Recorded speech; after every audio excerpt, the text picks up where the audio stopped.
Time, Daniel. Perfect. Welcome everybody today to our webinar, Crystallographic Landscape of Electron Diffraction. And the topic will be about novel applications for the pharma and agrochemical industry.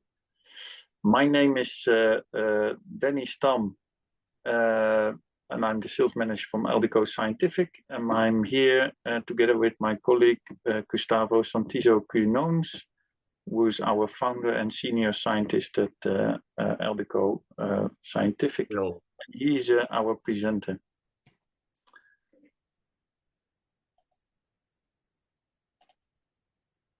Before we start the webinar, just a small guideline. So for a smooth experience, we kindly advise you to mute your microphone, but if everything goes well, you will be muted, so we don't hear you. So you can say anything to us, but we don't know what it is.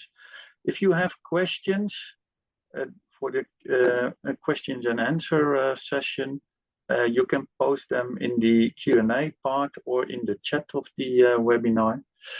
And please, if you do it in the chat, do it then to all panelists and attendees and not to a person specific. And the webinar will be recorded. So if you did register yourself, you get a link to the recording, so you can always see the webinar back.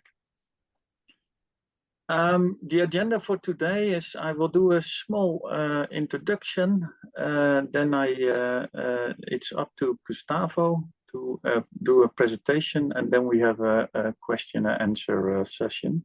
And we try to fit it exactly in 1 hour. So we noticed that there are many new people joining this webinar. So I briefly introduce Eldico Scientific.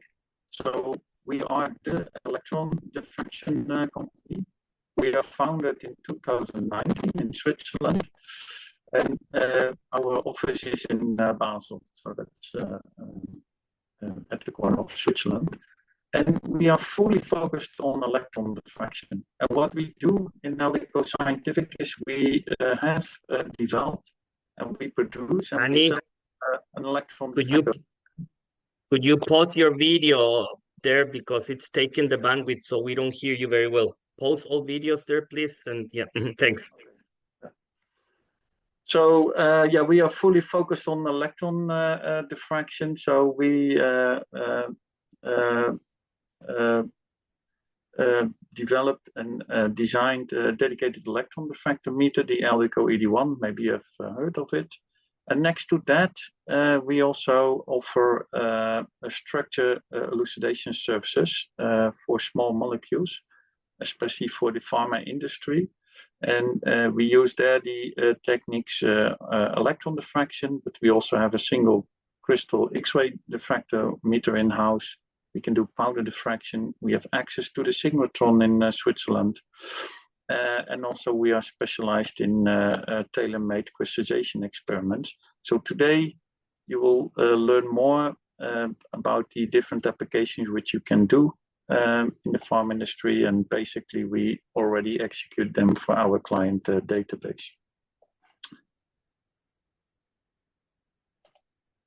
So I will introduce Gustavo. So in 2000, he got his Master of Science in Chemistry at the Freie Universität in Berlin. In 2005, he finished his PhD, also at the Freie University of Berlin.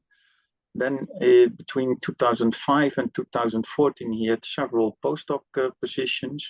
And in 2014, he founded, together with his partner, Crystallize, that's a company specialized in crystallization and structure elucidation.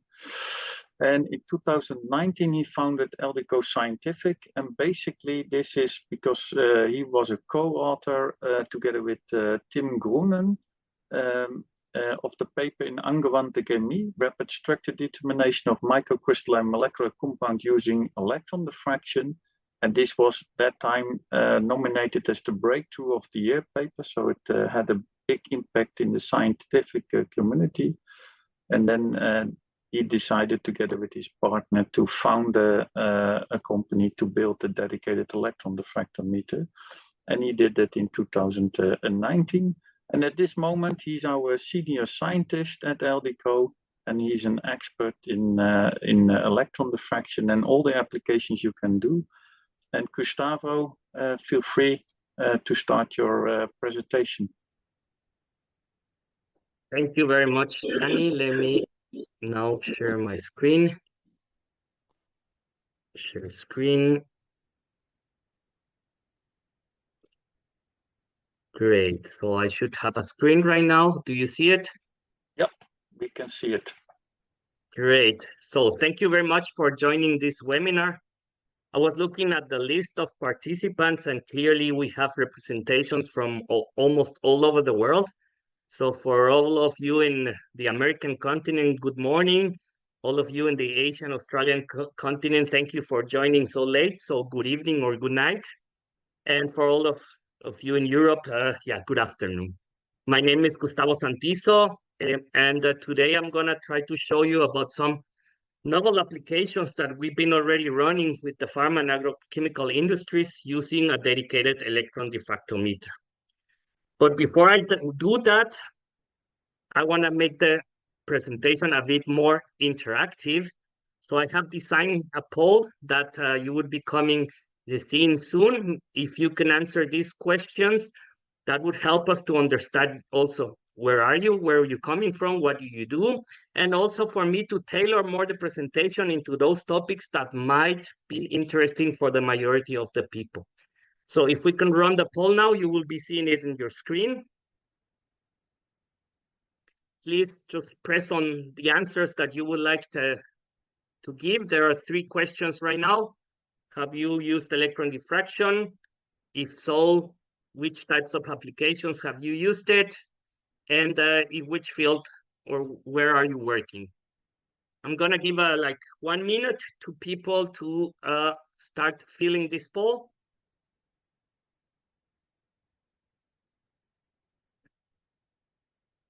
So if you haven't filled it in, you still have 30 seconds to choose your best answers.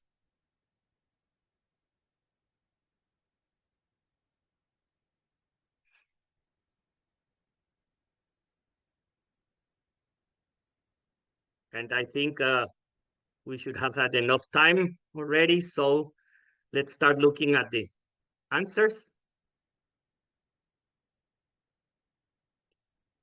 So, wow, around 55% of the people have not used electron diffraction and 45% have used it. That's great. I'm really impressed of those numbers, that 45% of the people already are aware of the technique and have used it. So for those of you who haven't used it, my idea today is to convince you that this is a very powerful technique and you should be using it. So I hope that by the next time, I get 100% on the answer of yes here. Let's go to the next one. So clearly, as expected, most of the people use electron diffraction for structural elucidation and absolute configuration. Now, there are very few ones who have used it for other purposes, and that's great because that's basically what I'm going to be talking today. That electron diffraction has a lot of potential and can be used for many other applications, not only structural elucidation, for example. So I'm happy to see those numbers here. And clearly, we have a very good representation of the different people from academia and industry. So it's around 50% academia and the rest industry and others. So that's quite nice because exactly the topic is not just dedicated for one field or the other, but for everybody. And I think that that represents here people that we really want to address with our webinar. Thank you very much for that, Paul. I will continue right now with my presentation. So my idea today is for those of you who haven't heard or used electron diffraction to introduce you to the topic very briefly. And I'm also gonna debunk a myth which we clearly hear a lot, which people think that electron diffraction it's like this big monster, completely different technology, super complicated. Who knows how we can do it? So I'm going to show you that it's the contrary. It's very easy. It's very straightforward if you have a dedicated device and it's identical or comparable to those experiments that you have been doing before. For example, powder diffraction, single crystal X-ray diffraction, which you are used to for and you have been using for the past X years, right? So this is my goal today, to show you that it's very easy to use and it's comparable.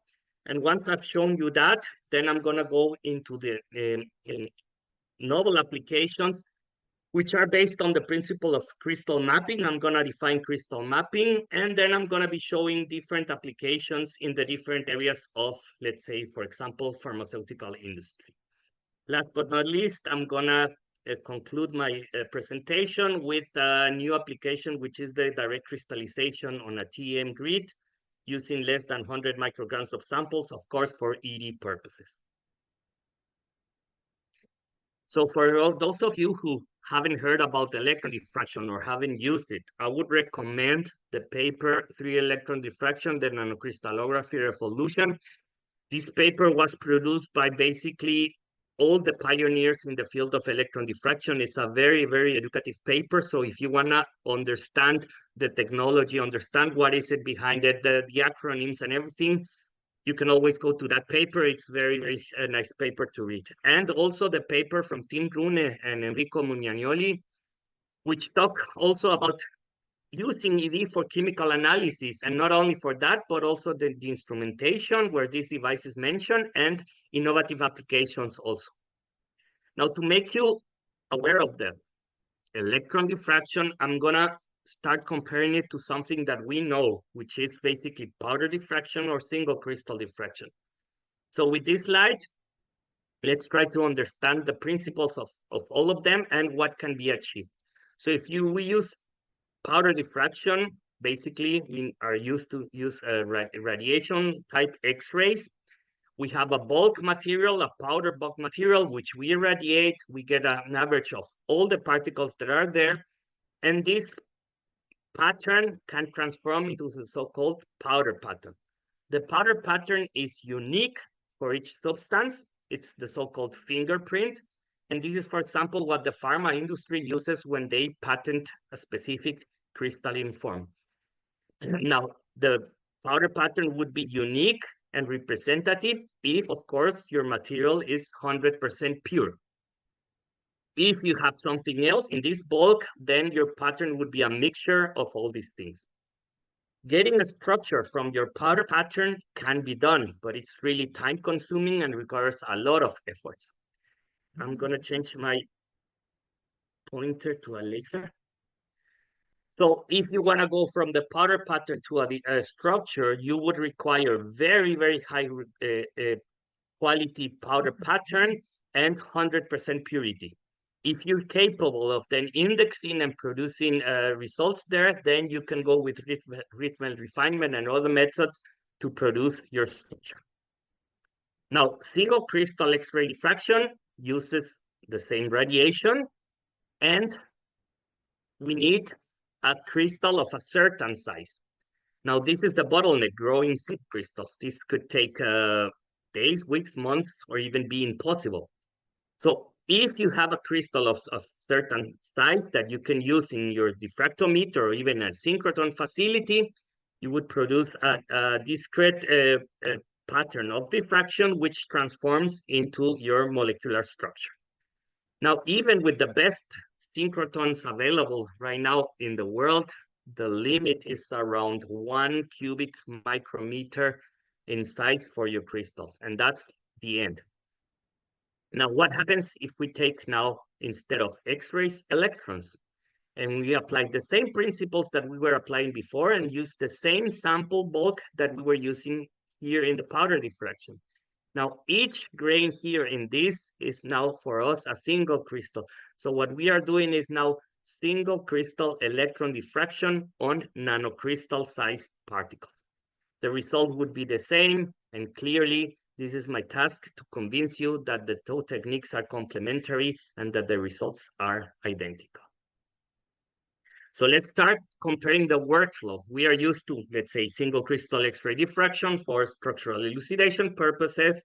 So with that in mind, let's compare how different or exactly how the same would electron diffraction be. So in the case of single crystal, we would need to grow a single crystal of a certain size. Here we basically use our powder directly as long as it's crystalline. We would pick a crystal and mount it on our diffractometer. Here we basically would just disperse the powder on a TM grid. Our TM grid is our support. We would center the crystal in our beam. We do the same here, but since the particles are very, very small, we need some kind of imaging. And for that, we use the so-called STEM mode, like in a microscope. We would collect diffraction data, and depending on your crystal quality and crystal size and the device that you have, you could go for a few minutes to a few hours, while here, basically, we're talking about a few minutes or less than minutes. And then the data you would process the same way you do in X-ray crystallography with the same softwares that you are used to using X-ray crystallography, you do the same here.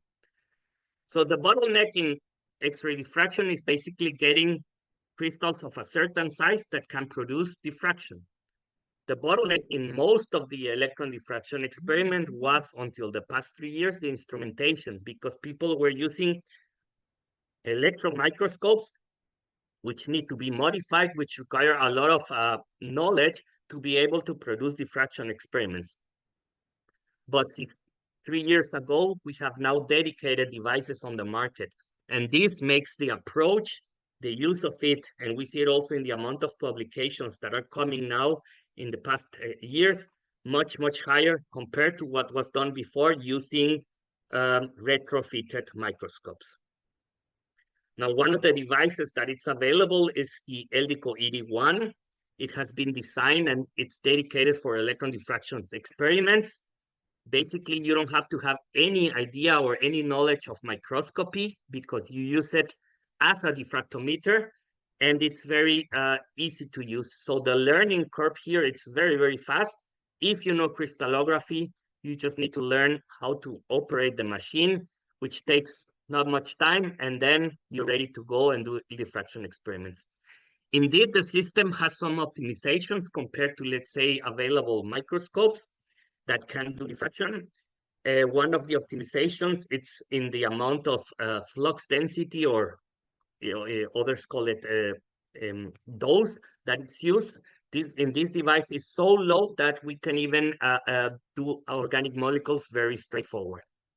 Not only that, but it has a much higher rotation angle compared to most of the microscopes or all of the microscopes.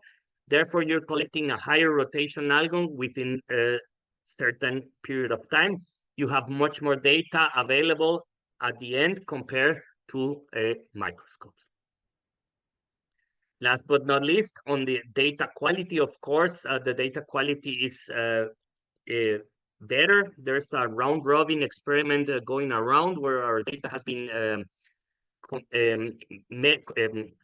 used and compared to other devices, and clearly here we had best data available compared to the other devices.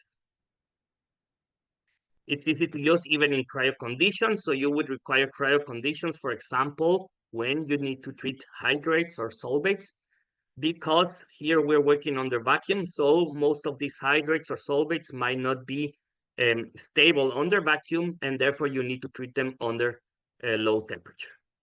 And last but not least, because of the way that it has been designed, it makes the process of automation, hardware and software easier. And this is where we're going into the future, to have a machine which is fully automated that can do the work for you. And you basically just sit down, relax, and enjoy your results. So what I can say is that a dedicated device clearly makes the structural elucidation process go faster, makes the process of substance identification go faster, and uses very little amounts of time of material. So therefore you're saving costs and manpower efforts. So now let me try to convince you with some examples that indeed the technique is comparable to what we are used to do, like X-ray powder diffraction on single crystal. So now in this case, this is the API of a customer that provided to us. So we did some crystal mapping on a short number of crystals. Basically, we know the unit cell from the powder experiments. And in our case, after making 2 random data sets, you see the values that are obtained here already in the monoclinic representation. If you compare to the values of the XRPD, basically we are comparable and as accurate as an XRPD experiment.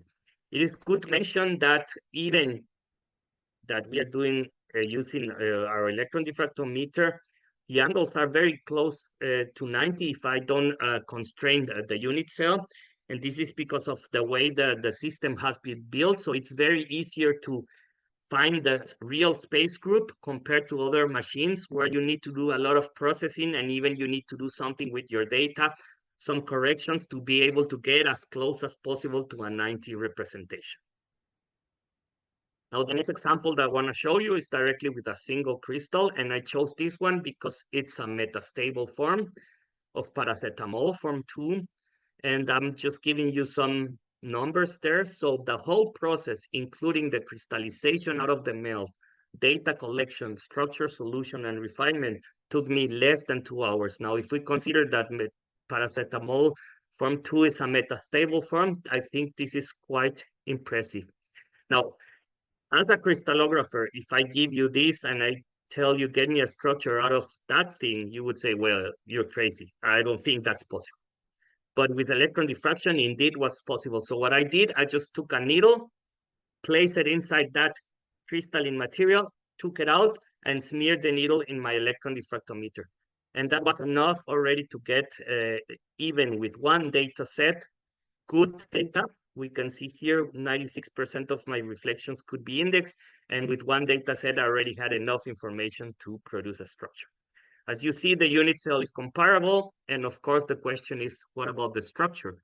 Well, there's also plenty of literature that we can find where ED structures have been compared to single crystal X-ray structures, and they are basically identical, as I'm showing here. The blue one is the single crystal X-ray diffraction structure published, and the ED is the one I just made right now. These results haven't been published, but I'm working on the publication on that. So if we have now our crystal structure, we can clearly simulate our powder pattern, and this is clearly a pure fingerprint. And then we can use this powder pattern to compare to our bulk to see whether our bulk is pure or might contain some impurities or something else. And the last question that I want to address in the comparison with single crystal X-ray diffraction is, of course, the absolute configuration. So it was a myth before that absolute configuration could not be done, but now that's not a myth anymore. Since 2019, there's the science paper from Palatinus who showed that it was possible. And now since 2023, there's even a validation which can be used for the absolute structure determination or confirmation. And we do have an example here. So if you're interested to read more about it, you can find it in this paper, in the footsteps of Pasteur. So what Pasteur did almost 100 years ago with a microscope and picking big crystals just because of the morphology, we can do the same. We do it with electron diffraction. We do it now with the nanoscale crystals. Let me just show you the results of that to convince you that indeed the absolute structure confirmation works. To do that, you need to do either a dynamical refinement, a full dynamical refinement, which might take a lot of computer time and a couple of days, depending on the size of your molecule, or you can do the so-called reduced dynamical refinement, where you have certain parameters that are fixed and you refine others. Now, in this case, for this compound, I'm showing the results of 12 crystals. What we do is basically you have the kinematical refinement, you do then this reduced dynamical refinement, for the R structure, for the S structure, and then you compare your statistics. And clearly the difference, it's already enough to confirm which one is the right one. This is because of the strong interaction of electrons with matter. You also have the so-called set score. So if you have a value of 3, then you can say with a high probability that you have the correct, you have done the correct thing. And as you see here, this set score in combination with my statistical values is the confirmation of which of the enantiomers I was analyzing. Said that, let's try to go into the new applications or novel applications for the pharmaceutical industry. And as you can see, basically, we have used it and we are using it all over the drug discovery and drug development and even in the final product. So you can use it for structural elucidation, as we saw, but also there are some other applications like detection of impurities or polymorph, co-crystals or salts, in the process development, in formulation, trying to find solid materials in liquid formulation, trying to find crystallinity in amorphous materials, and even for IP purposes, it can be used. Now let's go to some examples. The first example that I want to show is, of course, related to the vacuum. People tend to think that it is not possible to characterize hydrates or solvates because of the vacuum. But no, this is not true. We can do it at low temperature. So if we can preserve the hydrate or the solvate at low temperature and we put it into a machine, then that's no problem. We can get always the structure out of it. So in this case, for prednisolone, sesquhydrate, it was done at low temperature. Hydrates are very important in the pharmaceutical industry because of the networking and, of course, because of the different polymorphs and forms that can be produced. So just to make the story short, the structure was solved. It's comparable to the X-ray structure. There's no doubt about it. There are some parameters there. And this is very helpful in case of, let's say, you are trying to find different hydrate forms or different polymorphic forms in your material, which might be vacuum sensitive. The next case that I want to show you is what Boehringer Ingelheim has been doing with us. Boehringer Ingelheim has access to our machine since 2000 or end of 2021. And indeed, in 2022, they reported to us that they solved 15 crystal structures which were not accessible via single crystal X-ray diffraction. One of them is the case of Pradaxa, which is a patented drug since almost more than almost 2 decades. So 2008 patented in Europe and 2010 patented in the United States. Now, this is from the paper there that has been published, basically the solid form screening and the crystals that there were there. Now, if you look at these pictures, you would clearly say, well, I wouldn't say that it's possible to get a structure out of it. But indeed, those were the crystals or the crystalline material that Boehringer Ingelheim used, and all other methods tried up to now had failed. So with electron diffraction, they analyzed this and they reported here, you can see the patent from 2018. A more comprehensive data set will be provided in this publication due to the recent progress that has been made in crystal structure analysis using electron diffraction. To make the story short, those are the 3 forms that they got from those crystals, form 1, form 2, and the hammer hydrate. All crystal structures were solved after even 2 decades of patent publication. The next case that I want to show you was done in collaboration with TerraCrystal. TerraCrystal is a custom research organization that does solid screening for pharmaceutical companies. I'm one of the corresponding authors with Michaela there. And it's quite interesting because we had in this, for this paper, we had the ED structure already. And while we were working on the paper and many other things, we got by serendipity single crystals which were good enough for X-ray diffraction experiments. So here I want to compare to you the process, the workflow, and the time. So if we take, for example, the case of X-ray diffraction, we require at least some milligrams to be able to grow crystals. Here it was 1 nanoparticle that produced the results, and that was enough. The crystal growth here was a serendipity. As I mentioned, we were working in another project, and then we saw some crystals in a vial, which turned out to be the crystals of this material, of this form. Now here, it was just 1 particle out of the vial that produced the results. The crystals that were used for single crystal X-ray diffraction are these ones, needles, very thin. So for the machine that was used, took around 24 hours to get a full data set. Here I'm talking about 120 seconds. Now let me show you, this is the crystal that we measure with electron diffraction. And this is the powder pattern. So you can see very nice powder pattern was obtained. and with that directly the structure, which now I'm comparing also to the structure that we got from single crystal X-ray diffraction, and they are basically identical. So here is just the amount of time and efforts that we invested to produce the same result compared to what was done with the single crystal. And now let's go to the topic of crystal mapping. So if you remember at the beginning, I showed that we can always use the bulk material. And now, since we have many crystallites in our grid or in our support, each of them becomes a single crystal. So if I go by one, and even I do a so-called fast unit cell determination, so I don't need to collect a full data rotation, I just need to collect enough information to get a unit cell. Then I'm capable to identify this crystallite, identify its unit cell, and therefore I can identify different phases, different forms or polymorphs, impurities, and even I can use it to identify crystallinity in amorphous materials.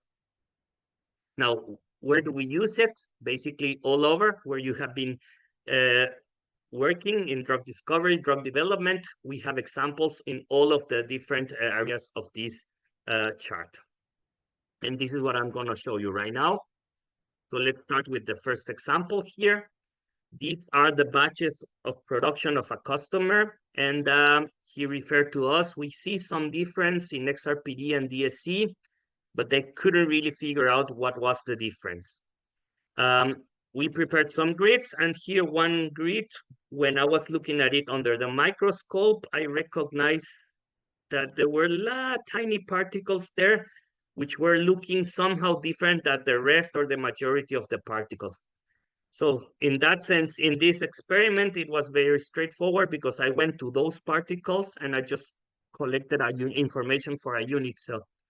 Now I left the first one in the triclinic representation, so just to show you how close the values that we are getting on our angles are close to 90. And this is one of the advantages of the machine because the way it has been constructed and because it has no lenses after the sample, we have no distortion. So therefore we don't need to correct and we get very accurate values. Knowing that, of course, the real cell is monoclinic. And if we compare that to what was expected, which was this unit cell, we clearly see there's a huge difference. So indeed, by reporting these values to the customer, since they already had this material characterized somewhere else and they know where was it coming, they now know what's happening in their batches and they now can direct forward sort this problem out. The next case that I want to show you is in a liquid formulation. So this is a liquid sample. And of course, you don't want to have any kind of precipitation. So indeed, they were seeing some precipitation. They did some TM imaging and they saw two types of crystals, some block types and some needle-like types. The block, they were able to index themselves by using single crystal X-ray diffraction. It's a protein that they know and problem solved with the blocks. But what about the needles? They couldn't do anything. So they sent us those materials. You see here one representation of the needle. It's around 200 nanometers. We use ED. We immediately got the structure, solved the structure, and now they know what it is. And of course, now they can implement that for their formulation to avoid this precipitation. The next case is done in collaboration with the Research Center of Pharmaceutical Engineer. Basically, they were performing stability studies on the amorphous form of carvedilol. And they did two different types of experiment, ball milling and melt quenching. They provided us the samples, and here is where you need to think out of the box, right? I mean, electron diffraction requires crystallinity. So can I use it with amorphous samples? Sure, you can use it also with amorphous samples to try to find out if there's crystallinity in these amorphous samples. And that's exactly what we did. So here's the ball milling experiment. We have the grid, we do the crystal mapping. So we go through various crystals all over the grid. In this example, around 130 crystals were analyzed and the majority were amorphous. We were not seeing diffraction, but some of them we saw diffraction. Now, even if it's a single shot of 1 second and we see diffraction, we already know there's crystallinity. So this already helps us a lot in this case of experiments. Now, if we are able to collect a few degrees of rotation, we can index also. And in this case, we did with sum of particles, we were able to index, and by easy comparison to the CST entry, we know that's the crystalline form of carvedidol. On the contrary, the melt quenching experiments, we went through all the crystals in the grid, we couldn't find any particle that showed crystallinity. So what they learned from this experiment is indeed that higher milling time was required to make the API fully amorphous, and that the crystalline phase found matches with the literature of the crystalline form. And this done within, let's say, very fast approach of time on the nanoscale, because we are using the method right now to identify these little tiny nanoparticles. So talking about that, let's go into the field of co-crystals, where many of us are used to do co-crystals by grinding mechanochemical reactions, for example. Now, in this case, this collaboration was done with the Old Dominion University. They were aiming for an amorphous form, a glass form of a drug salt of the combination of quinine and aspirin. So they've done some experiments in 2019. That's the XRPD, and it was reported as amorph. Now I'm going to introduce a topic or a term here that we should be aware now, which is I'm going to call X-ray amorph. So if it's X-ray amorph, does it necessarily means that it's 100% amorph? And the answer is necessarily no, because with electron diffraction, we can tackle exactly those little tiny particles that were not seen or detected with other methods, and we can found it. So indeed, what happened in this experiment was that after 2 years of standing the samples there on their vials or in the shelves, they start seeing crystalline material, and when they analyze it, they could match it to a certain powder pattern. So they came to us with a question, and they repeated the experiments, and basically here again you see the material is amorph. The peaks that you could see there were matched to the starting materials, so they would refer to this material as amorph.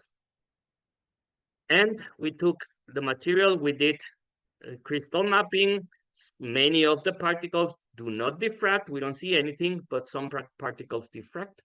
And if they diffract, then they are crystalline. So clearly there's some crystalline material already there, even from the beginning.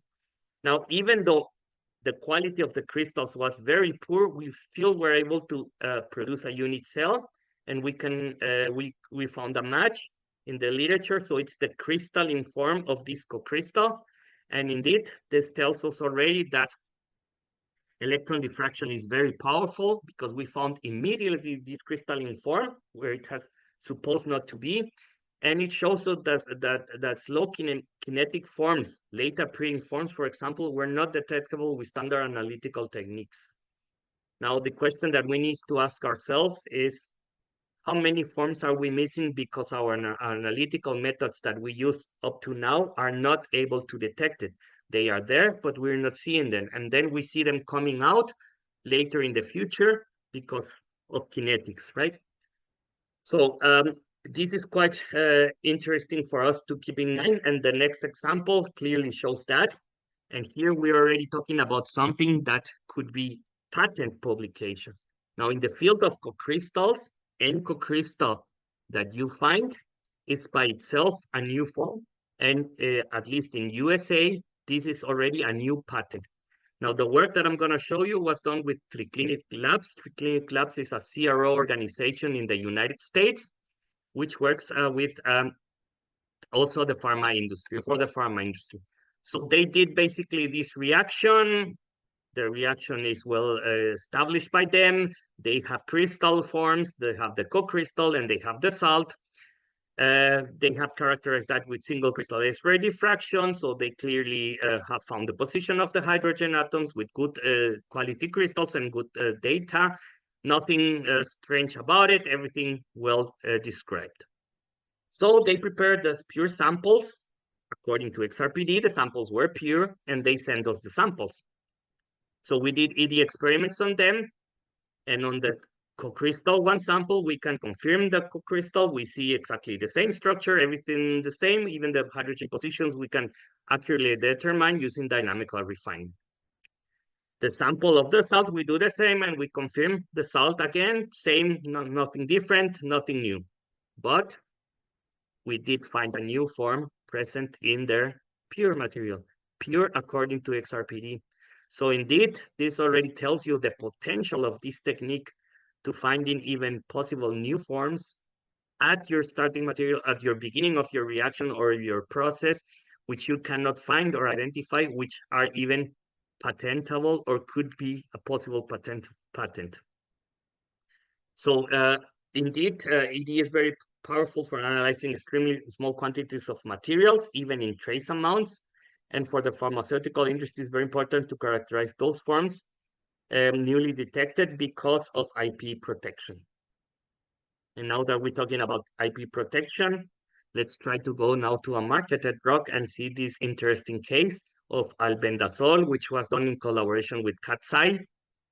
So it's an FDA-approved drug. There are two known polymorphs in the market, Form 1 and Form 2.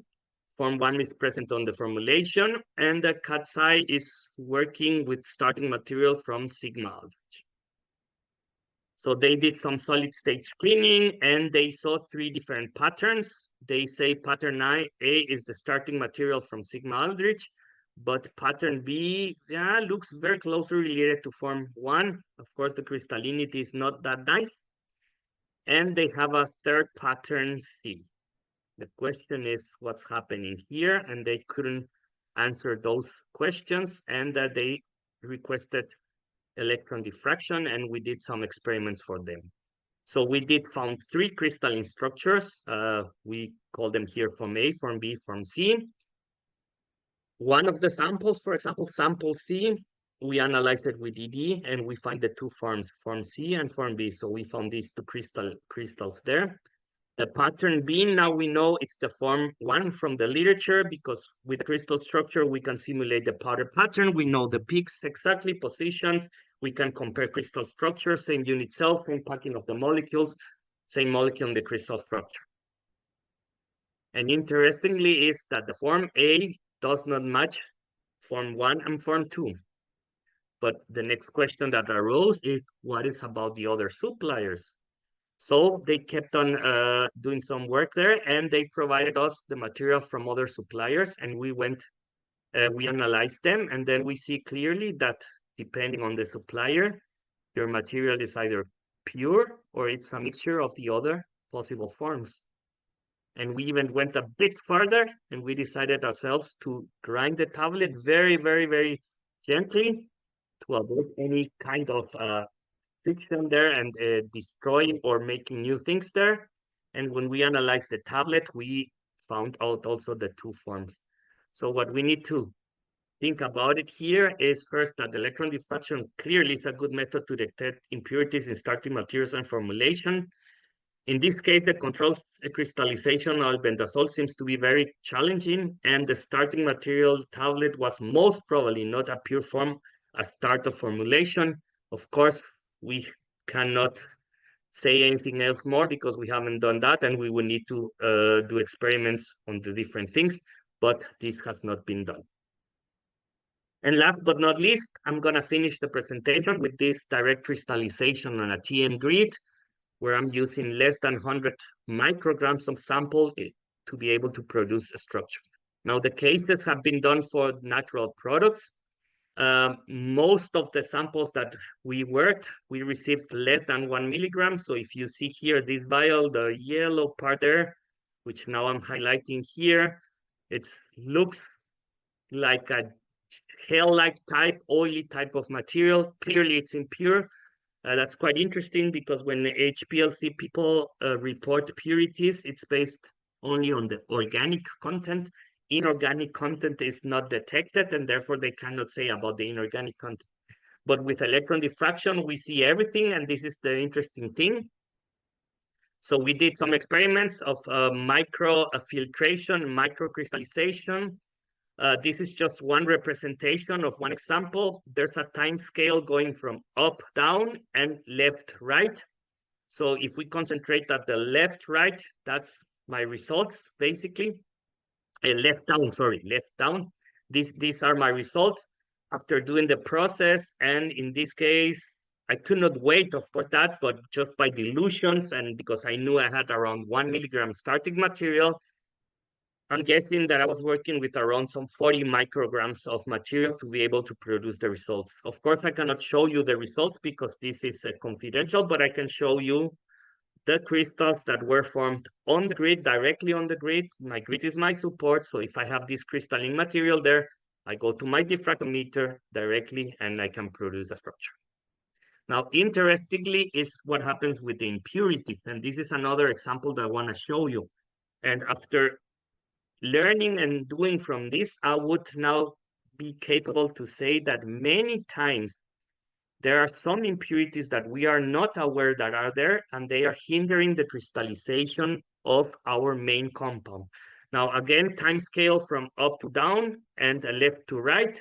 So here, if we concentrate in this area, we see that in this experiment, at some point in my crystallization vial, I saw some 4 different kinds of, I would call it phases, something amorphous, something crystalline, a yellow hell-like material still, and even some big blocks that I was able to analyze with a single crystal X-ray diffraction and gave me sodium nitrate. Clearly, buffers, HPLC, commonly used. They appear there. It's not the only one that I've seen others. But what I want to draw your attention is to other impurities that we are finding commonly in these experiments with electron diffraction. And I have the structures. I have the structure of polyethylene. I have the structure of cyclic polyethylene phase B, which is a metastable form. I have the structure of polyethylene phase A, all coming most probably from the materials used during the whole process of separation. Plastic vials, so the materials are leaching out. They are there in the sample. The moment we start doing this microfiltration and microcrystallization, we can separate them. And the moment we separate them, then that's the moment I see crystallization of organic materials, which in this case correspond to what we were looking for. And with that, I'm going to finish crystallization using less than 100 micrograms of materials is possible. This has been repeated with various types of compounds. ED plays a very important role in defining these nanocrystals, and the identification of these impurities present in the sample is very important for the crystallization and isolation of the targeted compound. And with that, clearly I'm on time. I want to thank you for your attention, and I think that your feedback is always important. So in this moment, we're going to have a second poll running, and if I will give you also a few minutes to answer that poll, and later we can go into the questions and answers. So if we can pull the poll right now, that would be really nice. Thank you very much. So I'll give you 1 minute to finalize this poll.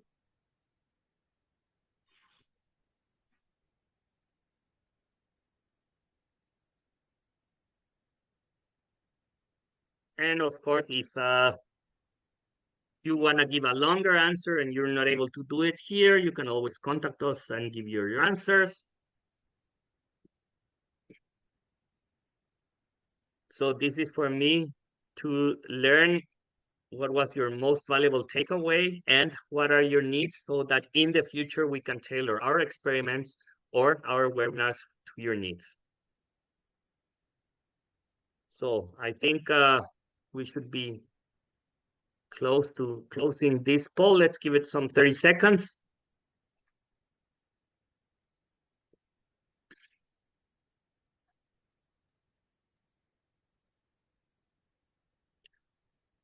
All right, let's see the results of this poll. Thank you very much. Great. So 50% already said that ED can be used for more than only structural elucidation. That's great. ED can detect what other diffraction methods cannot detect, so people are aware of it, but also it has been used in the different areas. 1 out of 24 answered that all of this was new to them. So I think it's either someone from Eldico or someone working a lot with electron diffraction. That's great. And I already knew almost of what's presented here. So we have some 5 people are already using electron diffraction quite a lot and are aware of these things. And with that, I want to thank you for your attention. Danny, the floor is yours. We can do questions and answers anytime. Yeah, thank you, Gustavo, for your nice presentation. I will share my screen. We have quite some questions, so I hope you can answer them all. The first question is from Emre Yoruk. What is maximum possible rotation angle? Is it limited by the edges of the grid or by the instrument? Yes, so the limitation right now, it's the edges of the grid. Clearly, we have a lot of space there that allows us to rotate only around, let's say, 220 degrees of rotation. But we are restricted by the grids. Clearly, we are looking into other grids. Right now, we use the commercial grids, which are available, which are commonly used, and that's what restricts us for the full rotation. Thank you for your answer. Then I have an answer from Carl Korman. Although the ED and the single crystal X-ray diffraction structures are very similar in these cases shown, there are small differences that can impact predicted powder X-ray diffraction patterns, which are key markers in study solid materials. In your experience, how much of a difference do you see between predicted patterns between the two collection methods on a given compound? So when we overlay the XRPDs without doing any kind of read-field refinement, visually, basically, we don't see anything. Of course, read-field refinement analysis will let you know exactly what's the difference. But the interesting thing is that you can use your HKL data from electron diffraction and use your XRPD a unit cell, which you have gotten, which whatever being your own device or even synchrotron facility. And with that, if you put the unit cell or your accurate unit cell from XRPD into the HKL data and you simulate, then basically you have the same result. And this is the beauty of it. So yes, with electrons, we do have some deviations due to the nature of the interaction of electrons with matter. Clearly, an XRPD unit cell from a very high resolution experiment is more precise. Thank you.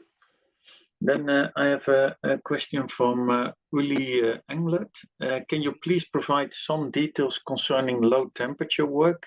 Which temperature range is accessible and how exactly can temperatures be reproduced? For example, concerning phase transformations. Yes, thank you, Uli, for that question. So at the present time, we are just working at one temperature, which is low temperature, which is through contact cooling with liquid nitrogen. We are designing right now, as we speak, the capabilities to have variable temperature by heating. So we would have as low temperature liquid nitrogen temperature. We would heat gradually our sledge or our sample holder, and then we would have the range from low temperature all the way to room temperature. Some people have asked about high temperature, but yeah, of course, this can be also implemented. How high we can go, we still don't know. We will need to implement and test those things.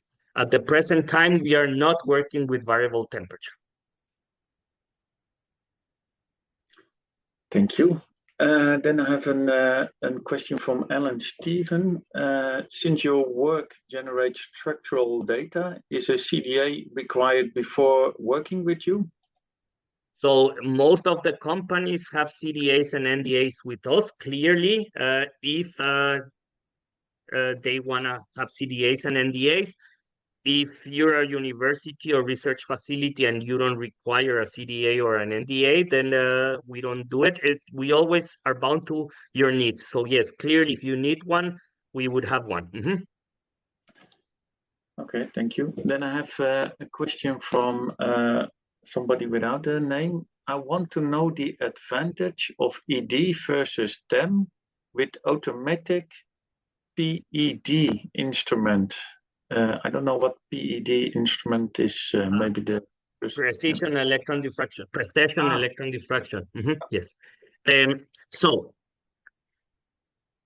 if you compare a TEM and a dedicated diffractometer as the one I'm showing, there are many, many things that make a dedicated electron diffractometer nicer to use and produce better results. Precision electron diffraction is a completely different method. You're not doing continuous rotation, but basically you're tilting a bit and then you're moving your beam, you're rotating your beam. Now, every time you move a beam from its central position, you introduce errors that you need to correct for. So the more you introduce these errors, the more you need to correct. So the process at the end requires these corrections. We never move our beam. We are always we move our motors, and because of that, our data is much, much precise and much, much nicer compared to a TM experiment. I cannot compare to precision because these are completely two different approaches. So we cannot compare pears with apples. This is continuous rotation. The other one is precision. I hope that was the question related to PED. I don't think I know any other way with PED, but if we're talking about precision electron diffraction, it should be PED. Yeah. Thank you. I have a question from Kili Valavan. Is there possibilities to use, I assume he mentioned our device for macromolecule crystals? At the present time, this device is being optimized for small molecules. Nevertheless, and that's quite interesting, we can go up to unit cells of around 90 angstroms by keeping the beam on the center and using 160 kilo electron volts.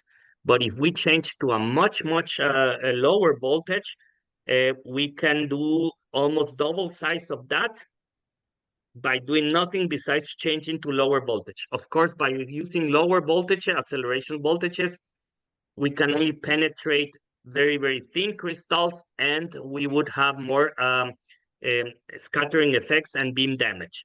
So there's a way to do it, but this device is optimized for small molecules. We can do up to, let's say, 100 angstroms if we take care of the considerations and everything related to beam stability and everything. Okay, thank you. I think we've finished the questions. If people still have questions after the webinar or when you see the recordings again, feel free to contact me or Gustavo directly on the email you see on the screen. And then, yeah, with this, I want to wish everybody a very nice evening or day. And yeah. There's a question there, anonymous attendee. Yeah, I see that was the PED question, investment of time. Yeah, okay. Yeah. Great. So thank you very, very much for joining. Thank you very much for your time, and looking forward to see you in the next webinars, and looking forward to hear from you also in the future. Thank you. So the webinar will be closing in right now. So